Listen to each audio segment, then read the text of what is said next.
as it traditionally is on a Wall Pass Wednesday in this particular time slot. From his new studio space, I need like the special reverb of the special announcements and things. But Tyler, just get the graphic from Willy Wonka and the Chocolate Factory. Not any of these trashy ass remakes, but like the Gene Wilder. Yeah, you got to do the Gene Wilder one, where they go through the tunnel and it's all the colors and effects, and it's right out of an Alan Parsons production. And then all of a sudden, I appear. Yes. Like the color, like rainbows start changing frequencies. We start getting real low in the audio frequency where it starts to give certain people migraines and other people euphoric situations. And then Tyler just appears out of nowhere. Yeah, that's what we need. Howdy. You get the Anne Hathaway voice from the movie where she was what was the $1 billion company that Theranos? Yeah. Then she's like, she wants to fire the guy for wearing shoes in her office and having it as an alternate conference meeting, and she gets that really low voice. We need to start. This is very fun behind the Bastards episode about her. It's like a two-parter. So yeah, you get those low voices and things like that, and so Tyler, you are repping as you always do the Scarves and Spikes mug, etc., as you should. Yeah. But the news is broken this morning as BJ Callahan is now the new head coach up in Nashville. He's going to start just before Leagues Cup. He's got a couple of weeks to move everybody from wherever he is currently residing and get the moving vans to figure out where he's going to live, if he's going to live on Broadway or not. But he's going to be there just before Leagues Cup. So BJ Callahan. Morgan Wallen. Yes. I was going to say, watch out for falling chairs. Fallen furniture. BJ Callahan, make sure that you do not live right there. Live on the Nissan Stadium side of things. And short-lived tenure for BJ Callahan. Yeah, so Callahan is now the new head coach in Nashville. That is one vacancy off the board. My favorite part of that press release that they put out from U.S. Soccer anyway was the plan has been there for him to move all along I guess whenever Copa America was over. And it kind of feels like whoever wrote that email was not expecting to be writing that email at this point in time. That makes so much more sense now. Yeah, I was telling John, I was like, it seems kind of like a weird time to announce it now, but then telling he's not taking over until Leagues Cup. Everything makes more sense. I didn't get that USA press release. This is why we pay you the big bucks. Thank you. Yes. The man checked all of his emails before drifting into the show this morning. I was on one today. Yeah, somebody's got to be. Exactly. Somebody's got to be the mature one of the three of us here. So we now are the Palace intrigue involving Nashville and how they will be approaching things philosophically. Does Callahan bring his God? All I can think of is Dirty Harry and like Hal Holbrook being mad now. Does Callahan bring his Philadelphia Union-ness to Nashville, considering how they kind of play right now? Or does he sit there and look at the resources he has and free things up? And does he bring in a free Sam Surridge sign to his press conference? How does you wonder how this is going to be now for BJ Callahan when he takes over in Nashville philosophically? I think he has to loosen them up a little bit. I think maybe that's the one downside of what was implemented there for so long before, is that it was a very one-dimensional, and I don't mean that in a bad way, but a one-dimensional kind of squad, the way it was built. It was one-dimensional. They brought in Surridge, right, as like the guy to help out their MVP goal scorer, because it's kind of what happens when you're the only guy scoring goals. You need help to have some fun.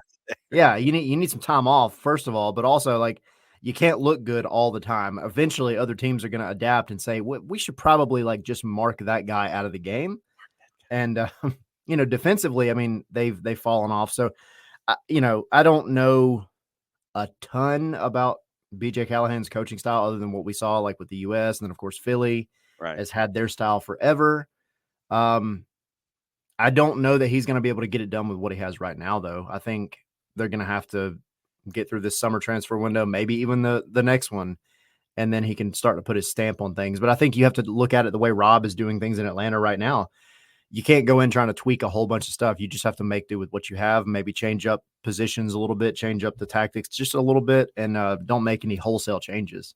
Yeah, I'm gonna check the salary, the contract structure here coming up in just a little bit to see what's going on. But and I know that we were looking, Jarrett and I were kind of looking a couple weeks ago at some of the other openings, the ones out west and the ones that have interims and things like that. But yes, the Palace intrigue with BJ Callahan is definitely there for all of us that want to make sure that Atlanta United keeps the Southeastern Regional Heavyweight Championship, here, in the gateway city of the South. So that's right. Throw the belt. You got to have the belt. Right. David's like Fring Mukhtar and Schaffelberg sounds exciting and scary, Jared. For both parties, though. Like for Nashville and for whoever they play, like we've seen one of my favorite things is watching the seller's remorse of Toronto fans, knowing that they had Schaffelberg and they just kind of let it go. Yeah, that's a you problem. Because they had, but going through cells. Nashville hasn't exactly been sturdy at the back. Nashville hasn't exactly been very sturdy, but. No. You let them loose, maybe they do more on the offensive side, but like you open that game up, I don't know if Nashville, and to Tyler's point, it's going to take the summer window, maybe the winter window. I don't know if the way Nashville is constructed right now, if they can play a wide open game, because I don't know if they're quick enough. I don't know if they're technical enough in the moments, like in the middle, to play that kind of game consistently. Like, yeah, you go through like a week of like, hey, this was really fun. I don't know if they can do it consistently right now. And maybe that's something Callahan comes in and is like, hey, give me a window or two to get some guys in who can do what I want to do. Maybe we open up more because, yeah, like those kind of attacking guys. And Hani Mukhtar, he's not I don't know if he's the Hani Mukhtar from 2-3 years ago.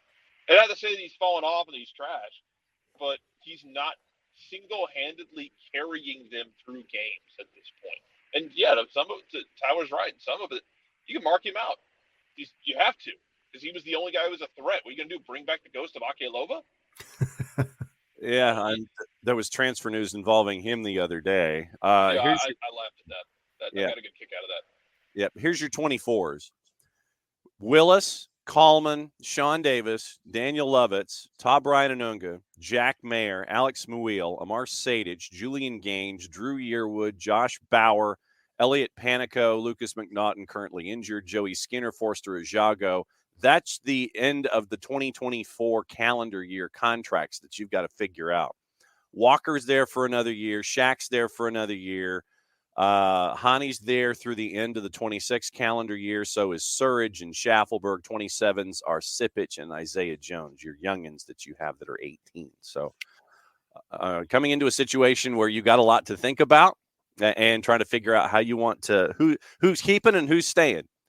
It literally is the scene at the end of The Secret of My Success where Fred Gwynn is at the end of the table. Some of you. I think, out of all those names, look, Alex Moyle, that Jonas brother looking guy, he can go. Amar Sadich, I love Amar. And I really do think, like, if I'm BJ Callahan, honestly, right now, Amar Sadich is one that I'm putting in somewhat consistently, not to do anything specialized, but I think if you're going to get anything else out of this team right now, it's going to be you just disrupting other teams. You have to go in and just annoy. They don't have the team to go and do a high press. They don't have the team that's going to be able to really hit on the counter. They don't have the team that's going to do anything super physical for 90 minutes. So I think you have to go into this, again, pragmatic. I keep using that freaking word over the past 2 weeks, but you have to take what you have and just be a disrupting team. Like, be annoying in the midfield, put numbers out on the wings when possible, and just don't get caught too high up the pitch. But pragmatic, we know that here on this show, pragmatic can be a good word or a bad word. So, I mean, you can take it two different ways. Be pragmatic, be pragmatic, hey, but pragmatic can you can sit there and put the negative connotation to it, or you can look at pragmatic and sit there and go, okay, let's be realistic and not, be extending outside of our own selves and try to be something that we're not. I think that's the the good way to look at pragmatic. Yeah, I didn't think that we would be having a BJ Callahan Nashville SC discussion to have breaking news this morning. I don't think U.S. Soccer did either. No, so at least as of Monday. Yeah, anyway. Yeah, so thanks a lot, Tim Weah. Oh boy! All right, so since you opened that door, Jared, we'll go there. The things have not gone well for the USMNT, and we are probably waiting for the rest of the shoe cabinet to drop, not just for the other shoe, but for the entire cabinet to drop here. The front office is saying that they're going to evaluate. Obviously, Greg is going to sit there and say that, yes, I'm the guy that can keep everything solid going forward. The players said all the right things after the last match of the group stage that they did not get out of, and they're going to be watching the rest of the Copa like all of us. And I don't think how many of us had, actually, show of hands, that Canada would be the CONCACAF guest that made it into the knockouts. That's what I thought. Hey, you get the job done. Yeah. Mexico, I'll agree that there was a very real world where we saw Mexico getting hit with a rake 3 times. Yeah, and they got hit with a rake 3 times. Yeah, or stepping on it themselves, not even getting hit by it. That was some Looney Tunes crap for sure. Yeah, it was the Robin Hood Daffy Duck sliding down the tree line, zoinks it away, bang, that seemed like that was more Mexico than anything else. But from, now that we've had a day to look at everything else, Tyler, with the USMNT, where is your head when it comes to where the USMNT is right now? I think that diminished returns lead itself into one direction. There's only so much a coach can do, but because he is the coach and the players didn't do it, I don't think you have much choice.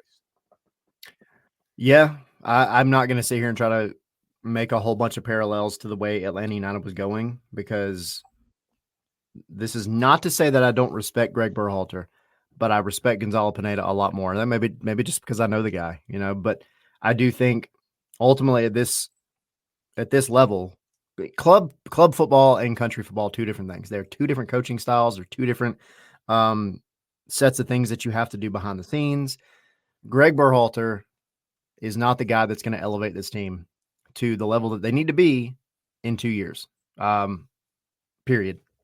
And I've never been one of the people on Twitter. I've never been a Berhalter out guy. I've given him his I've given patience. I've watched. I've seen the way he handles his teams.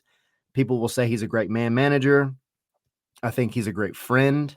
I think there's a little bit lacking in terms of the discipline department. And I know everybody's going to blame Tim Weah, as they rightfully should. That was stupid, just like Serginho Dest, a while back.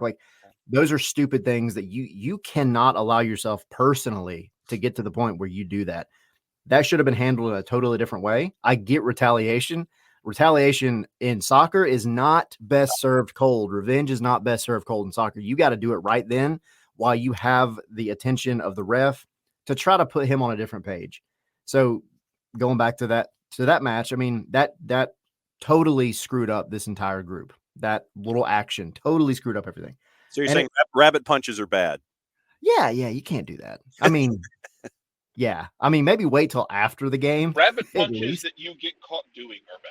Yes, true. Excellent. Yeah, that's the key.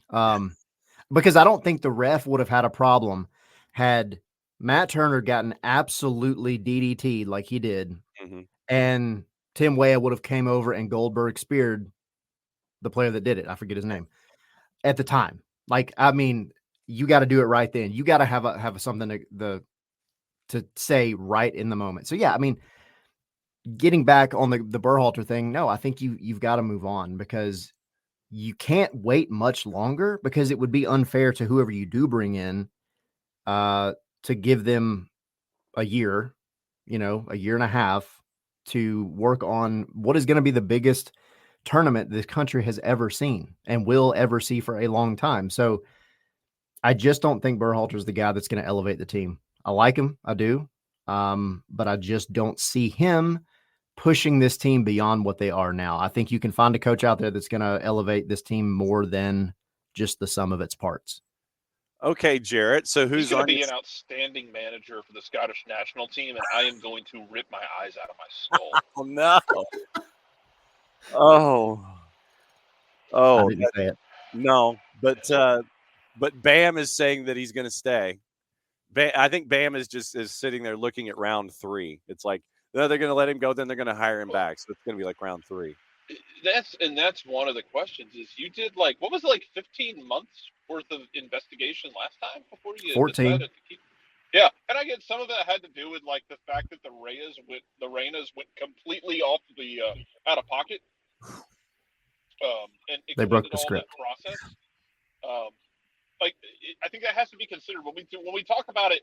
It took them 14 months last time. Well, a bunch of that was because Claudio Reyna turned into the ultimate soccer dad and extended that by a number of months by basically creating a cold war between himself and the Berhalter family.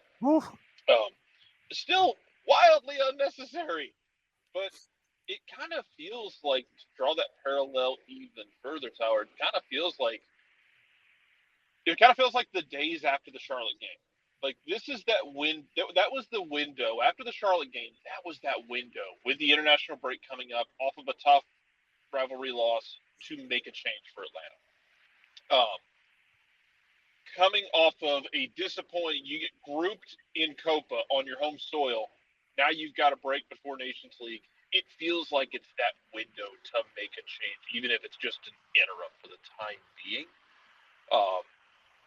But I can't help but feel a similar way for Greg that I do for Gonzalo, in that, man, it felt like Gonzalo was under the sword of Damocles for 3 weeks, a month, when he was in Atlanta at the end. It kind of feels that way for Greg, and part of me is in the camp of just drop the damn sword already. The outside noise is deafening. Yep. The results weren't there, whether by his fault or not. It wouldn't be the first manager who gets fired for something for players letting him down. It happens. That's just part of the job, and it's part of the gig. But at this point, man, it feels like it's been hanging over him. Don't let it keep hanging. Just give the players some closure and an answer, and give the man an answer. Don't let him just twist in the wind for this long. If you're going to keep him, say so outright. Otherwise, just do it and go with an interim. He did it before. It's fine. When you look at the words, we're going basically, I'm paraphrasing, but it's basically, we're going to look at everything and analyze everything, and then we'll come up with an answer. I know that you're looking at it from the perspective of, you've got some friendlies in, I think it's September. You got a couple back-to-back in September.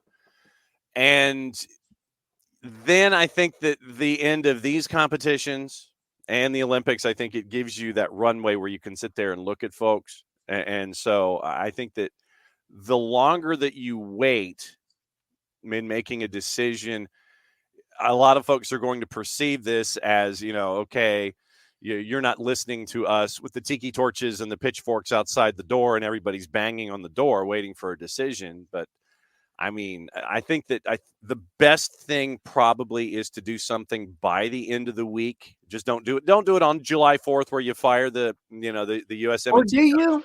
I mean, I kind of like that, actually. As hell, man. I think it'd be fun. Chaos. July 4th. We're free. Yeah, independent. Today is our Independence Day. And if U.S. Soccer plays the clip of President Bill Pullman and then announces Berhalter out, the app might actually break. Yep. That would be amazing. Amazing. Today is our Independence Day, and then Randy Quaid pops up with the official announcement. Up yours, I think looking at it from again, going back to the parallels, I think I would argue the U.S. is more time sensitive in finding a manager than Atlanta United is. And I know, like, again, club and country football are two different things, but you can make something work in club football. In the situation Atlanta's in right now, you can make it work. It's not fair for whoever does take over for them not to get things like these friends. I mean, the friendlies in September, that might be pushing it a little close. I get that. But I still think you've got to give whoever, not an interim, the guy, you've got to give the guy as many matches as you possibly can between now and 2026 to find out what he's really working with. Because, I mean, if you look at the women's team, I brought this up on our show last night, but like, nicely done. Thank you. I appreciate it. Emma Hayes came in and immediately, like, we know she's a no-nonsense manager, which is what a national team needs, because I think it's easy to get complacent in a national team. She comes in, and the one player that has won multiple tournaments, multiple big tournaments, multiple World Cups. And yes, Abby, or she, it could be whoever the guy, whoever the person. But I think your top contender is over with the women's national team. Right. Exactly. But comes in and says, Alex Morgan, sorry, but you're not going to be the woman for this one. Not because Alex isn't talented, not for any other reason, but I think it just has to come down to who is going to fit the tournament, pragmatic, better. And you've got a guy that was here for a long time and then not here for a long time, 14 months, and over $1 million later, and then came back. There's no way complacency didn't set in. You need a fresh set of eyes. You need a fresh set of people, not just a head coach, but a people to come in and say, yeah, maybe that guy that we've had for so long might not be the guy that needs to stay in the national team right now. And eventually we are going to talk about Atlanta United in New England tonight, and then the matchup in RSL this weekend, because it is on the record, we over here are full team, one cycle per coach. Yes. If you win a World Cup, let's talk about a second cycle like we go do with Germany. Yep. We can talk about it. Not guaranteed. It's nothing personal. 100%. But to your point, and I agree with you, Tyler, to your point, you need a fresh set of eyes, you need a fresh human being to be a voice in their ear and to direct that national team. I agree with you completely.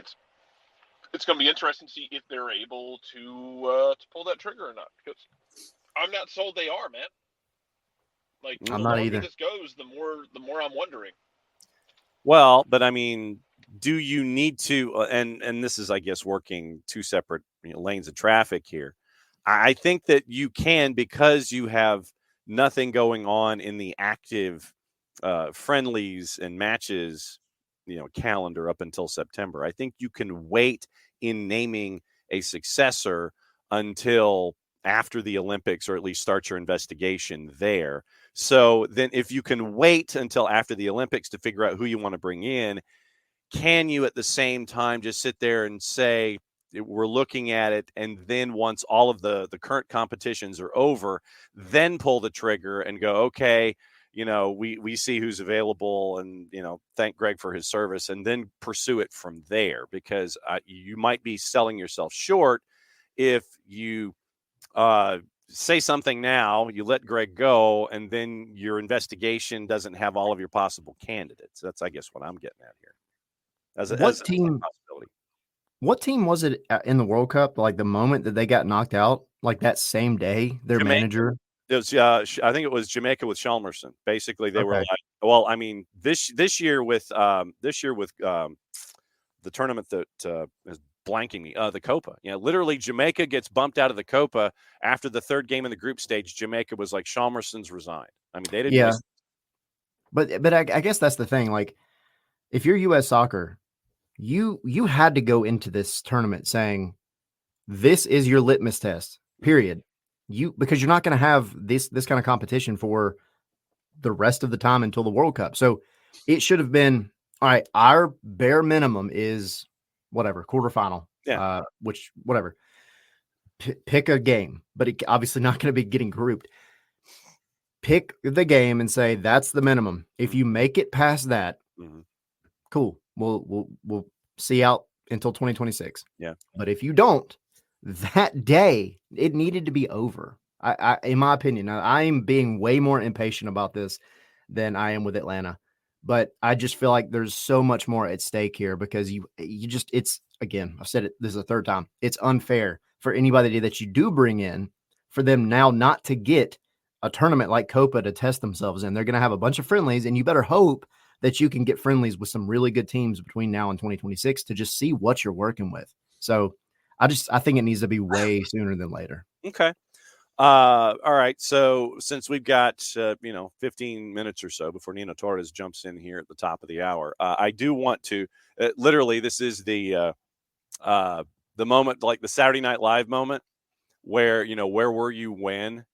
So I figure what I'll do is I'll go ahead and play it. Go ahead and drink your coffee. TRA was on the back post in the first sequence that Hernandez tried to play it through.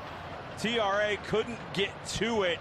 The defender who was draped all over him got a touch. Here's a steal off TRA. He will turn and shoot. Score! He scores! I don't believe it. The goalkeeper put them all down. TRA took it away from him and scored. And Atlanta United might have just pulled off grand theft. Jamal TRA was. Yeah, I figured we bring that back. Oh yeah. Once again, courtesy of our friends at 92.9 The Game and the Odyssey app. There's a lot more of it, and literally it would be just the two of us laughing for the next 90 seconds. Which is okay. The inherent disappointment of playing that clip is that now Jamal is out because of an injury for the next couple of weeks. But sometimes it's just got to happen. A certain, you're not going to worth it. I mean, Worth sometimes you gotta do whatever you got to do to win. And if it just so happens that Jamal's playing possum and he says he's done it before. And it finally worked, but this is as much on Toronto's defense having their back turned to Luka Gavrin, except for the one individual who's kind of pointing and is 25 or 30 yards away, pointing behind, and Gavrin's focused on everything going on. Yep. And so hey, look, 3 points are 3 points. However you take it, however you make it. Sometimes you got to make your own luck, and Jamal did it by playing possum. Yeah, and I'm okay with that because, like you said, a win is a win. The team, look, they didn't play great. And Rob is smart enough. He knows, and he even kind of alluded to it in the press conference, but he knows that there are things that needed to be fixed and still need to be fixed. I even asked him that after the match, you're 4 games in, what needs to be worked on? What are you doing well? And, of course, he applauded the mentality, which I think everybody has seen, because that's how you're getting these gritty wins, right? But for Jamal to go and do something like that, that is the definition of not giving up. Not giving up. And, I kind of went to war with some people on Twitter, which I don't normally do. You went to war with people on the 280 character app? I know. I avoid it like the plague. That never happens, ... Look, people were like, that should be a disallowed goal. Yeah, well, that's why we had Bart on the morning after to discuss the whole offside rule and going off the field of play and referee discretion and all that kind of stuff. That's the beauty of having reffing down here, is that was a point that was brought up, and Bart was like, well, nah. No, I mean, first, and I can't put this, I can't say it on Twitter because it won't come across the same way, but common sense. If a dude wants to step right there off the pitch to grab water, that's not what the rule's for. The rule is for people to leave the actual field, not try to find a loophole and a technicality to be like, oh, that should be just shut up. Sorry, I'm going to get freaking irritated. He's freaking irritated. He's more than that. It would bring the explicit rating early in the morning in hour number 1, but he's freaking irritated. Coming in hot-ish, lukewarm. No, I mean, I sat there. It was funny because I was finishing up my article, and because trying to finish it up, and I'm like, dang, it's gonna end up being a draw. This sucks. Whatever. Putting the finishing touches on it, and I looked up and I saw TRA, and it kind of took me a second to register. And then I started hearing the crowd, as you heard in the clip, the crowd starts to like build up, and I'm like, oh, he doesn't see him. And then I had that moment of clarity right when TRA stole the ball and he took the turn, and it was that moment of like everything slowed down. Yep. And I was like, please hit the net. Please don't miss this open net. And he didn't. It was perfect. It was a beautiful thing. But I will never forget that goal. That was insane.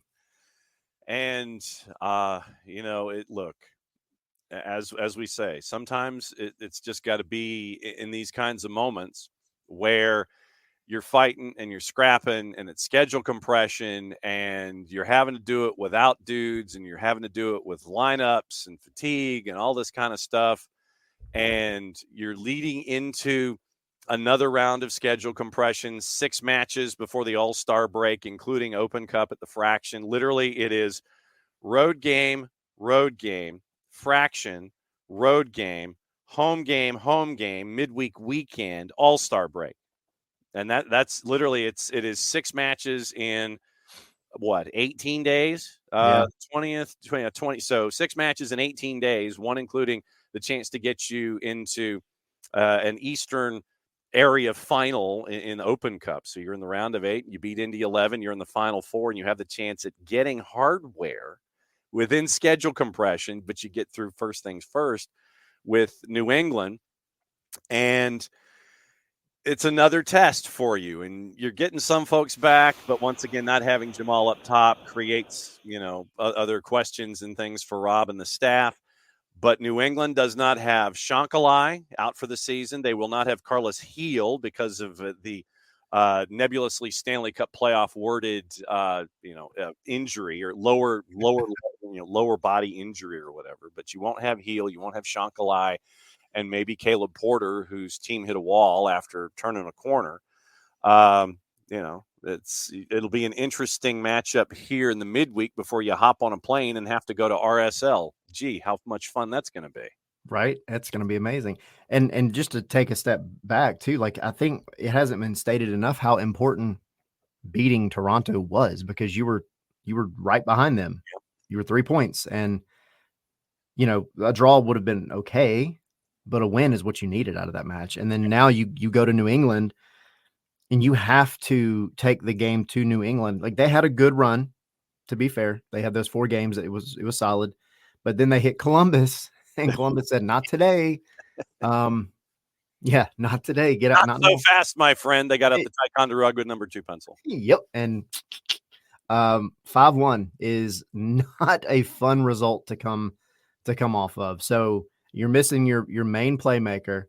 I mean, really the only benefit you have right now is the fact that you're at home. If you're New England, like, cool, you're at home, but missing your playmakers, especially the playmaker, coming off of a really bad loss, and you've not been a great team. So I think for Rob, the message, and I don't know what his message is, but if I were Rob, the message for me would be, we have to go after New England in their house. We have to make them uncomfortable.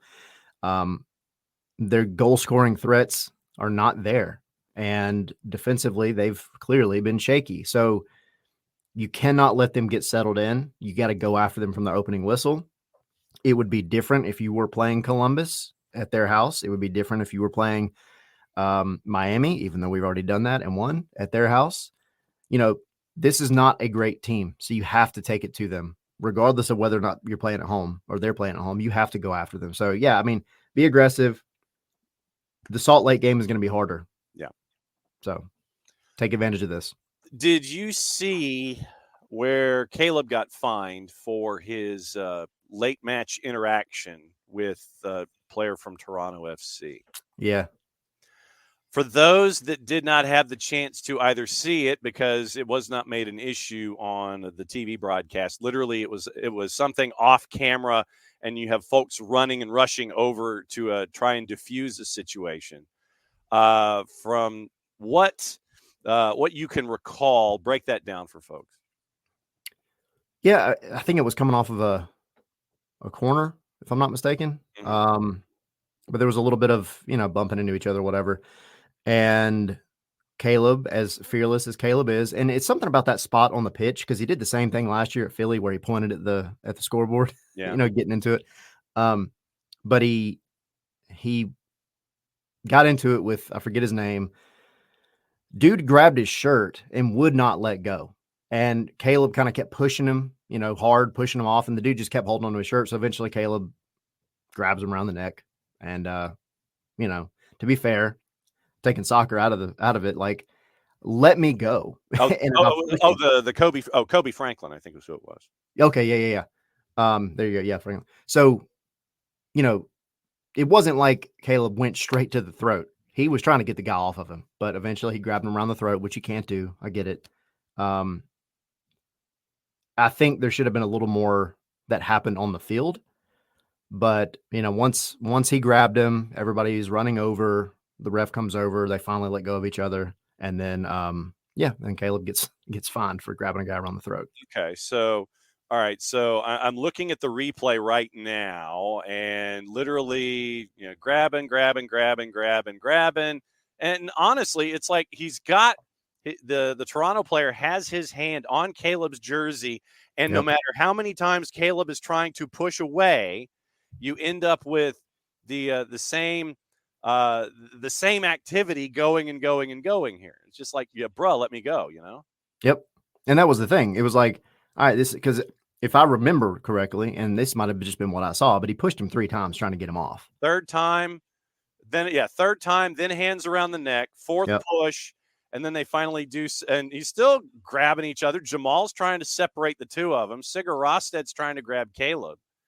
So, nothing for the Toronto player. So for anyone that wants to see the video, I'm posting the link. So there you go. So Caleb got an undisclosed fine for in violation of league's policy regarding hands to the face, head, or neck of an opponent. He's been issued an undisclosed fine for his action in the 94th minute, but the match against Toronto FC on June 29. So Disco got it. Disco gave him a fine.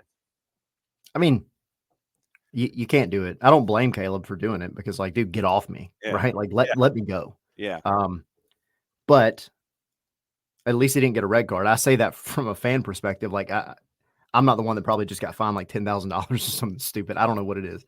Yeah. But like, at least you didn't end up with a red card as well. So, at the end of the day, you just can't do it though. You gotta be careful. You gotta be smarter. It just, Caleb is not one that's going to back down though. That's the thing. Ever. So kudos to having that mentality, but also you can't grab people around the throat. Yeah. And let me wrap up with you involving silly season. Atlanta United has the chance now to vote for Pedro at left back.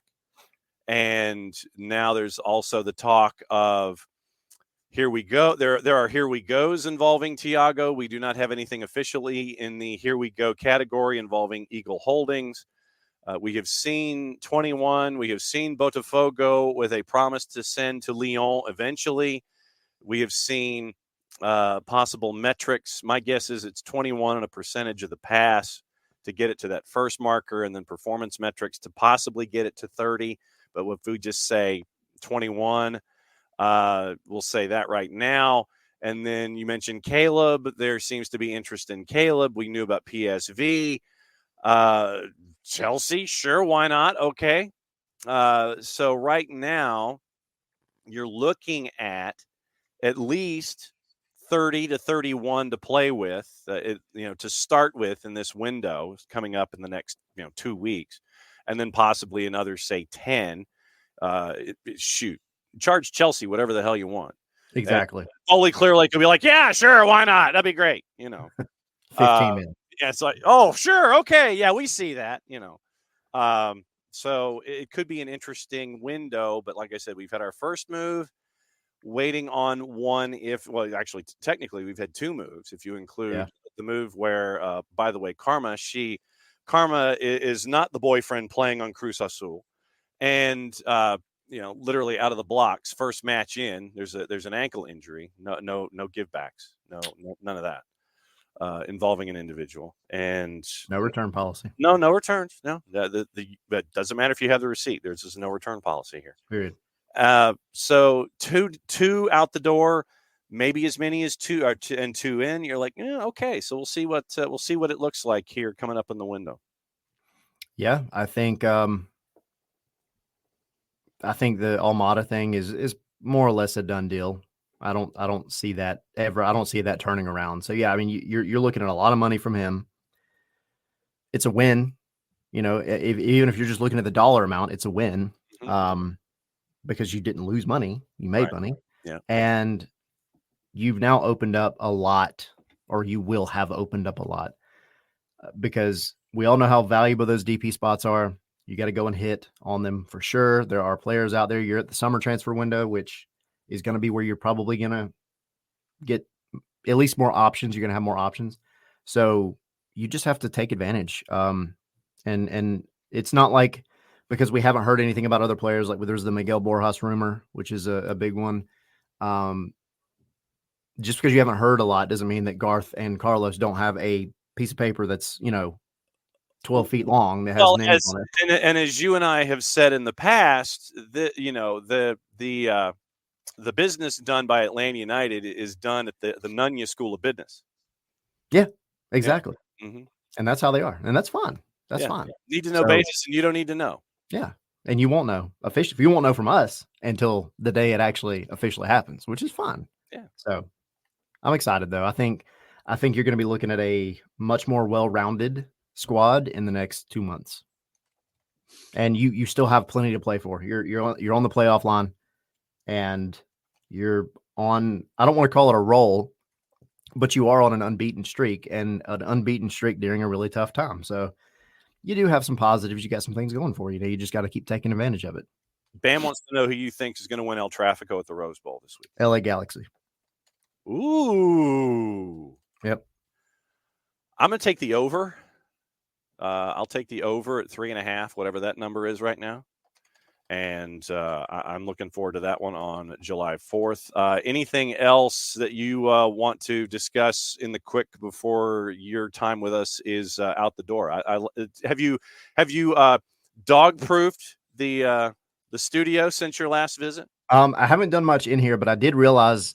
So in my busy moments trying to get everything kind of prepared in here, I look at my old house, in my old studio. Mm-hmm. I could set this microphone on like the first setting out of 10, and it would sound fine.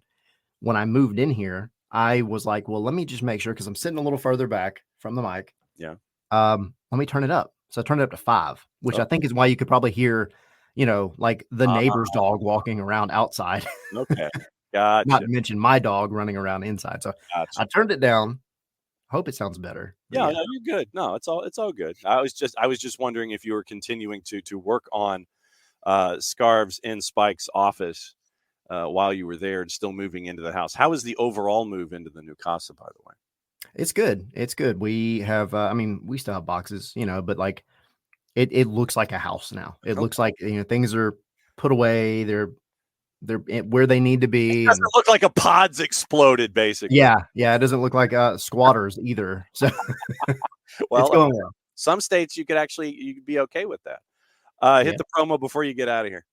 Scarvesandspikes.com. We had yesterday was a big day for the academy and the youth development system and everything. Cooper Sanchez, Cooper Sanchez. I had an article on Aiden Torres, which was really fun talking to him.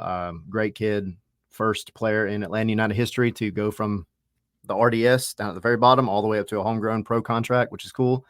So, a couple of really good articles over there. And then we had our show last night because of the game tonight. So other than that, we'll be back over on our normal show. We'll do the spaces after, and then we'll have our normal stuff over the weekend and then next week. So, yep. So, And what are you doing on the 4th? Well, we were supposed to actually be in Florida. We were going to go down and visit my wife's grandparents and do everything from down there, but they had some health issues. So we're still trying to figure that out. Don't know if we're going to do something here, maybe take a little day trip or a couple of day trip. I don't know. Okay. See fireworks somewhere. I just don't know where. All right. And so post pictures on the social media so people can yell at you that much more, okay? Yes, I will. Scarves and Spikes on the 280 character app. And Tyler, as always, it's great to catch up with you, my friend. We will catch up with you after this round of schedule compression with Open Cup happening right there next time you show up. And so we'll have other stuff to talk. Actually, yeah, we'll have 2 matches plus the Open Cup to talk about when you come back next week. Yes, we will. It's going to feel like this was 3 weeks ago by the time I come back. You ain't kidding, brother. Be safe. We'll have a safe weekend. We'll see you next week. All right. Thank y'all.